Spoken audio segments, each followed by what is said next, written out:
Vamos orar. Pai querido, mais uma vez suplicamos Tua direção no estudo da Tua Palavra. Abre nosso entendimento para compreender o que queres nos dizer. Em nome de Jesus. Amém. Amém. Vamos estudar hoje o tema da salvação. Para começar, quero ler o texto de Romanos 5, versículo 12. Diz assim: Portanto, assim como por um homem entrou o pecado no mundo, e pelo pecado a morte, assim também a morte passou a todos os homens, porque todos pecaram. A Bíblia é categórica ao afirmar que todos os seres humanos nascemos e vivemos em pecado. Adão e Eva eram criaturas perfeitas. Misteriosamente, porque a Bíblia descreve, a Bíblia conta a história, mas a Bíblia não explica, não dá detalhes. Por que no coração de seres perfeitos como Adão e Eva, de repente nasceu o desejo de desobedecer a Deus? Não sabemos, é um mistério. Mas no momento em que eles desobedeceram, aconteceu outra coisa misteriosa. Eles perderam a natureza perfeita com que tinham sido criados e tomaram a natureza pecaminosa. Se você me perguntar o que é natureza pecaminosa, a natureza pecaminosa é aquela inclinação desesperada para fazer o mal, a tendência natural para fazer o mal. Para sermos pecadores não precisamos cometer pecados. Para sermos pecadores basta nascer. O ser humano já nasce pecador. Não pecador no sentido de fazer coisas pecaminosas, mas pecador no sentido de nascer separado de Deus e com vontade de viver longe de Deus. Essa vontade pecaminosa, essa natureza pecaminosa, ela não pode obedecer a Deus. Então nós precisamos ser transformados pelo poder maravilhoso de Cristo. A isso, biblicamente, se chama o precioso, miraculoso trabalho da conversão. Mas nosso tema hoje não é a conversão, é a salvação. Se todos estamos pecados, se todos estamos em pecado, se todos nascemos em pecado, se todos somos pecadores, então vem o que diz Romanos capítulo 6, versículo 23, porque o salário do pecado é a morte, mas o dom gratuito de Deus é vida eterna em Cristo Jesus, nosso Senhor. Quer dizer, se todos somos pecadores, todos estamos condenados à morte. E é por isso que precisamos de salvação. Muito bem, Cristo veio a este mundo, morreu na cruz para pagar o preço de pecados que Ele não cometeu. Porque Cristo foi tentado em tudo, mas nunca pecou. Então Ele pagou o preço de pecados, não dele, mas de nossos pecados. Mas essa morte vicária de Cristo, que pagou os pecados da humanidade, só serve para quem aceitar. Por isso, São João, e este último texto que vou ler, 3,16, contém uma verdade que todos os cristãos deveríamos colocar na mente. Diz assim: porque Deus amou o mundo de tal maneira que deu o seu Filho unigênito, para que todo aquele que nele crê não pereça, mas tenha vida eterna. Não diz para que todos tenham vida eterna, diz para todo aquele que nele crê. Então, a salvação que Cristo oferece é válida unicamente para aquele que crê, para aquele que aceita. E essa salvação está ao nosso dispor todo dia, enquanto estivermos dispostos a abrir o coração e dizer: Senhor, eu preciso de Ti. Pastor, o senhor falou em salvação, não é? Que Deus pensou na nossa salvação a partir do momento que o homem pecou, mas dá a entender de que Deus sabia que ia haver o pecado e por isso já planejou, né? Já idealizou o plano da salvação. Foi essa a sequência? Sabia, Deus sabia. A Bíblia diz que aqui em Apocalipse capítulo 13, versículo 8, diz: e adorá-lo-ão todos os que habitam sobre a terra, aqueles cujos nomes não foram escritos no livro da vida do Cordeiro, que foi morto desde a fundação do mundo. O Cordeiro foi morto desde a fundação do mundo. Quer dizer que o plano de salvação não foi um plano de emergência. O pecado não tomou por surpresa a Deus. Quando o homem pecou, Deus não agarrou a cabeça e disse, o homem pecou e agora faço o quê? Não. Nos planos divinos, Deus já sabia o que ia acontecer e estava provisto o plano de salvação para ele. Pastor, o senhor pode repetir para mim, para que eu seja salvo, o que eu preciso fazer exatamente então? Para daí então fazer minha outra pergunta. Crer. A Bíblia diz, crê no Senhor Jesus Cristo e serás salvo tu e a tua casa. Tá bem, então agora eu estou crendo, eu estou acreditando na salvação. Muito bem. E isso então é para todo sempre, amém? Ah, bom, aí é outra história. Você crê e aceita a salvação. Agora, o difícil não é ser salvo. Ser salvo é a coisa mais simples. Tudo que você precisa na vida para se salvar é, primeiro, reconhecer que você é um pecador. Segundo, reconhecer que você não pode. Terceiro, reconhecer que Deus pode. Pronto. Extende a mão, está salvo. Um segundo, está salvo. Difícil é conservar a experiência da salvação. Pastor, e por que o plano da salvação, para que ele tivesse efeito, para que ele fosse válido, digamos assim, né? Por que tinha que envolver justamente Jesus?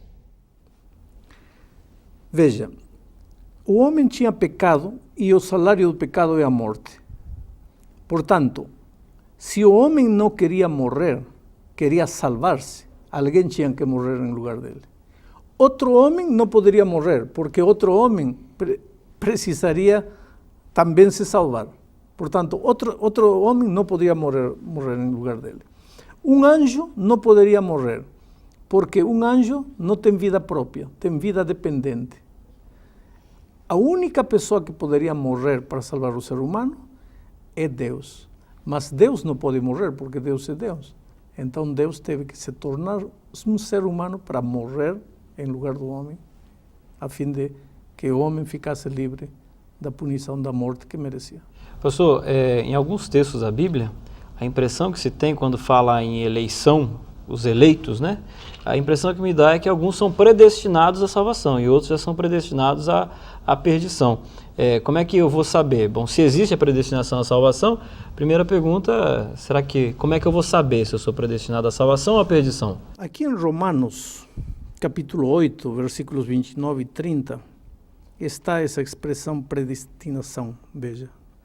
Diz assim, porquanto aos que de antemão conheceu, também os predestinou para serem conformes à imagem de seu Filho.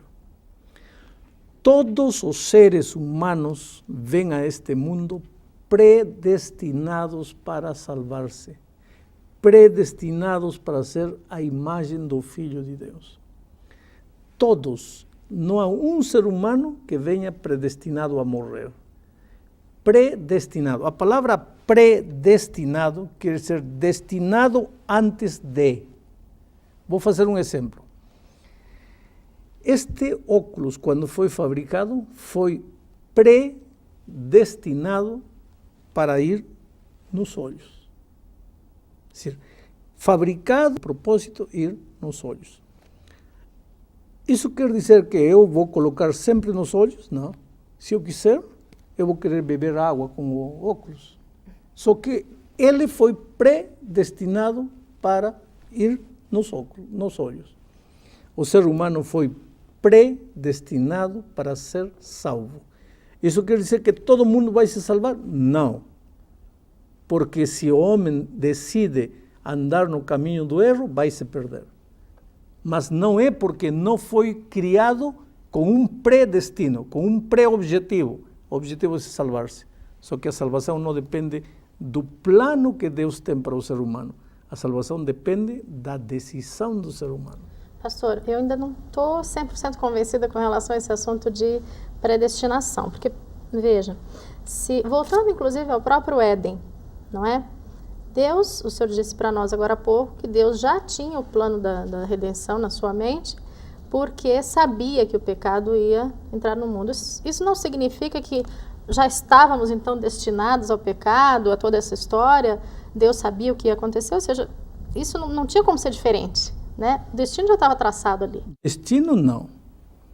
Escuta uma coisa. Tem gente que pergunta assim: pastor, Deus sabe que vou me perder ou vou me salvar? Claro que Deus sabe. Deus é Deus. Deus conhece o futuro desde agora. Tudo que vai acontecer daqui a 1000 anos ou 1 milhão de anos, Deus sabe. Deus é onisciente, sabe tudo, sabe o passado, o presente e o futuro. Então, Deus sabe se eu vou me salvar ou vou me perder? Claro que sabe. Então, as pessoas perguntam assim: então, se Deus sabe que vou me salvar, para que me preocupo? Já vou me salvar. Ou se Deus sabe que vou me perder, para que eu estou querendo me salvar? Já vou me perder. Isso seria destino. A Bíblia não apoia a ideia de que Deus, de que existe destino.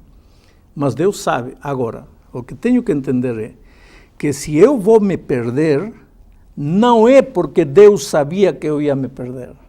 Se eu vou me perder é porque eu decidi perder-me, não porque Deus sabia. Mas Deus, por ser Deus, conhece tudo. Quer dizer, o pré-conhecimento de Deus não determina as coisas. As coisas são determinadas pela decisão humana, mas Deus, por ser Deus, conhece tudo. Pastor, olha só, uma pessoa, ela quer a salvação, ela deseja a salvação. O que ela precisa fazer? Eu acho que a pergunta seria assim: o que eu faço e o que Deus faz? Qual é o que cada um deve fazer? Você não pode morrer por você mesmo, Cristo morre por você. Cristo não pode crer por você, você tem que crer. Essa é a parte de Deus e essa é a parte do homem. Mas eu tenho que me esforçar de alguma forma? Eu preciso comprar, pagar de alguma forma? Tem outro tema onde vamos estudar a salvação pela graça. E aí vamos enfatizar durante 20 minutos que a salvação é unicamente pela graça. Então, pastor, se eu aceito o plano da salvação, aceito a Jesus como meu Salvador, confesso meus pecados, a partir daí não preciso fazer muita coisa mais com relação à minha salvação? Preciso manter uma vida constante de uma vida cristã, preciso estar ligado a uma igreja, preciso de tudo isso para manter a minha salvação que Jesus já me deu de graça? Você tem que separar as coisas. Uma coisa é alcançar a salvação, mas você não alcança a salvação e morre. Você alcança a salvação e continua vivendo. Como alcança a salvação? Crendo em Cristo. Exato. Como vive depois da experiência de salvação? Aí não basta crer. Aí, se você crê, você tem que manter comunhão com Cristo. E o que é manter comunhão com Cristo? Há um estudo à parte que vamos estudar isso, orar todo dia, estudar a Bíblia todo dia e trazer uma pessoa para Cristo. E quando você está em comunhão com Cristo, tua vida é uma vida de obediência. Obediência a quê? A palavra de Deus. Em síntese, aos 10 mandamentos de Deus. Quero dizer que tenho que guardar os mandamentos para salvar? Não, Senhor. Você se salva pela graça. Você tem que viver como salvo. A obediência não ganha a salvação. Mas não me diga que você está salvo se não obedece. A obediência é uma evidência de que você alcançou a salvação. Mas não é requisito para alcançar a salvação. Pastor, se a salvação é uma decisão pessoal, né? Eu decido, eu quero, eu aceito. E eu sou salvo pela graça. É uma coisa individual. O senhor acredita nessa história de oração intercessória? Ou seja, eu orar em favor de uma outra pessoa para que essa pessoa possa ser salva. E alguns, inclusive, têm aí também a ideia de eu orar por alguém que já morreu. Existe essa possibilidade? Não, você está entrando em 2 terrenos completamente diferentes. Orar por quem morreu, essa é outra história que vamos estudar quando estudemos o que acontece com os que morrem. Vamos a falar agora de orar em favor de uma pessoa. Vamos dizer que Márcia não quer saber nada de Deus, não quer saber nada de Cristo, não quer saber nada de salvar-se. Mas você gosta dela e quer que ela se salve. E agora você ora e ora e ora a Deus. Então vem a pergunta que você está querendo fazer. Vale a pena orar por ela quando ela não quer saber nada de salvar-se? Vale a pena. Mas por quê? Por o seguinte: se você não orar por ela, e o Espírito Santo trabalhar no coração dela para ela se salvar, o diabo, que é astuto, vai dizer a Deus, espera Deus, por que está trabalhando com a Márcia, se a Márcia não quer nada? Não diz que você respeita a liberdade, por que não está respeitando a liberdade dela? Ela não quer se salvar, por que teu Espírito está incomodando ela? Acaso ela pediu? Ela não pediu, por que está atormentando ela? Então, quando você ora em favor dela, e o diabo vai onde Deus e diz, por que está trabalhando com a Márcia se a Márcia não pediu? Você está lhe dando um argumento a Deus, porque Deus diz assim, tudo bem, a Márcia não pediu, mas o Elmar pediu. Eu não estou respondendo à oração da Márcia, porque a Márcia não pediu nada. Estou respondendo à oração do Elmar, porque eu respondo todas as orações. Quer dizer, quando você ora em favor de outra pessoa, está dando a Deus um argumento para ele continuar fazendo o seu trabalho de tocar o coração das pessoas. Pastor, mais uma pergunta. Deus criou todo o universo, né? Nós já estudamos sobre isso. E o universo é imenso, milhares e milhares de planetas e galáxias, enfim. E a Terra fica tão pequenininha, né, num universo tão grande como esse, fica um grão de areia na praia, né? Por que Deus, com tanta coisa já perfeita na sua mão, por que Ele se interessou tanto por um grão de areia a ponto de planejar, né, idealizar um plano como esse, sacrificar o seu próprio filho? Só tem uma explicação, e é o amor. Porque Deus é Deus. Deus disse que até quando um fio de teu cabelo cai, Ele sabe. Quando um passarinho morre, Ele sabe. Ele conhece o nome de cada estrela e há infinidade de estrelas nos céus. Ele sabe o número de grãozinhos de areia que existem no mar e no deserto. Ele sabe tudo. Ora, se Deus conhece cabelo, pena de passarinho, grão de areia, como não vai saber quem é Márcia, quem é Elmar, ou quem é Alejandro? Ele sabe, ele se interessa pela gente, ele ama a gente. O problema é que a gente às vezes duvida do amor de Deus, porque a gente vive num mundo onde se ama o bonito, se ama o brilhante, se ama o inteligente. Você vai dar a coroa de ouro, a medalha de ouro para o primeiro, nunca para o último. Mas com Deus não é assim. Deus ama o ser humano.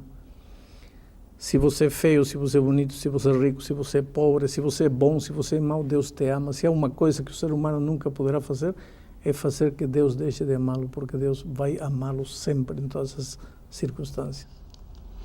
Existe alguma coisa, pastor, que eu possa fazer contra Deus ao ponto dele falar assim, esse aqui eu não quero salvar de forma nenhuma? Nada. Você pode fazer o que quiser contra Deus. Deus nunca vai deixar de amá-lo. E se um dia você se perder, não será porque Deus se cansou, não será porque Deus deixou de amá-lo. Se um dia você se perder, será porque você quis se perder. De tanto você dizer não, não, não, chega a um ponto de não retorno, um ponto em que você começa a andar para lá. E aí se acabou a história de você. Não porque Deus não queira te salvar, sino porque você fechou-se completamente. E o sangue de Jesus na cruz, ele é o suficiente para salvar toda uma humanidade? A todos os seres humanos, mas só vale para quem crê. Isso que diz São João 3,6. Deus amou o mundo de tal modo que deu seu Filho unigênito para que todo aquele que crê. Eu não teria colocado, se eu fosse escritor da Bíblia, para que todo aquele que crê, senão para unicamente aqueles que creem. Unicamente aqueles que creem. Mas a palavra de Deus é mais abrangente. É todos os que creem. Sem exceção, sem diferença. E vamos terminar o estudo querendo te dizer uma coisa. Veja, tua vida pode ser, neste momento, a pior das vidas. Você pode estar no fundo do poço. Você pode sentir-se um pecador que não tem perdão. Desde o ponto de vista humano, talvez não haja perdão para você. Mas se não houvesse esperança para você, Jesus não teria deixado tudo, não teria vindo à cruz a morrer. Ele morreu porque te ama, e a morte de Cristo quer dizer que é esperança para você. Embora nesta terra você ache que não vale para ninguém, para Jesus você vale muito. Portanto, levante-se, acredite no amor de Cristo e comece uma nova vida. Que Deus te abençoe.